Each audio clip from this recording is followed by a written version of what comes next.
ಕರ್ನಾಟಕದ 25ನೇ ಮುಖ್ಯಮಂತ್ರಿಯಾಗಿ ಡಿಕೆ ಶಿವಕುಮಾರ್ ಅವರು ಜೂನ್ 3ರಂದು ಅಧಿಕೃತವಾಗಿ ಪ್ರಮಾಣ ವಚನ ಸ್ವೀಕರಿಸಿದ್ದಾರೆ.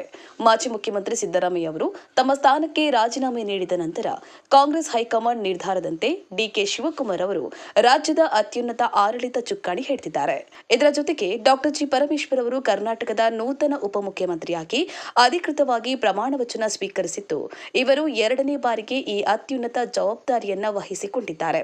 ಹಿರಿಯ ದಲಿತ ನಾಯಕರಾದ ಡಾಕ್ಟರ್ ಜಿ ಪರಮೇಶ್ವರ್ ಅವರು ಬೆಂಗಳೂರಿನ ಲೋಕಭವನದಲ್ಲಿ ನಡೆದ ಸಮಾರಂಭದಲ್ಲಿ ಡಾಕ್ಟರ್ ಬಿಆರ್ ಅಂಬೇಡ್ಕರ್ ಅವರ ಹೆಸರಿನಲ್ಲಿ ಪ್ರಮಾಣ ವಚನ ಸ್ವೀಕರಿಸಿದರು.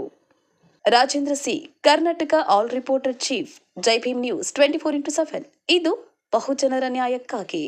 ಡಾಕ್ಟರ್ ಜಿ ಪರಮೇಶ್ವರ ಎಂಬ ಹೆಸರಿನ ನಾನು ಕಾನೂನಿನ ಮೂಲಕ ಸ್ಥಾಪಿತವಾದ ಭಾರತದ ಸಂವಿಧಾನದ ವಿಷಯದಲ್ಲಿ ನಿಜವಾದ ಶ್ರದ್ಧೆ ಮತ್ತು ನಿಷ್ಠೆಯನ್ನು ಹೊಂದಿರುತ್ತೇನೆಂದು, ನಾನು ಭಾರತದ ಸಾರ್ವಭೌಮತ್ವವನ್ನು ಮತ್ತು ಅಖಂಡತೆಯನ್ನು ಎತ್ತಿ ಹಿಡಿಯುತ್ತೇನೆಂದು ಮತ್ತು ಕರ್ನಾಟಕ ರಾಜ್ಯದ ಉಪಮುಖ್ಯಮಂತ್ರಿಯಾಗಿ ನನ್ನ ಕರ್ತವ್ಯಗಳನ್ನು ಶ್ರದ್ಧಾಪೂರ್ವಕವಾಗಿ ಮತ್ತು ಅಂತಃಕರಣಪೂರ್ವಕವಾಗಿ ನಿರ್ವಹಿಸುತ್ತೇನೆಂದು ಭಯ ಅಥವಾ ಪಕ್ಷಪಾತವಿಲ್ಲದೆ, ರಾಗದ್ವೇಷವಿಲ್ಲದೆ ಎಲ್ಲ ಬಗೆಯ ಜನರಿಗೆ ಸಂವಿಧಾನಕ್ಕೆ ಮತ್ತು ಕಾನೂನಿಗೆ ಅನುಸಾರವಾಗಿ ನ್ಯಾಯವಾದುದನ್ನೇ ಮಾಡುತ್ತೇನೆಂದು ಡಾಕ್ಟರ್ ಅಂಬೇಡ್ಕರ್ ಅವರ ಹೆಸರಿನ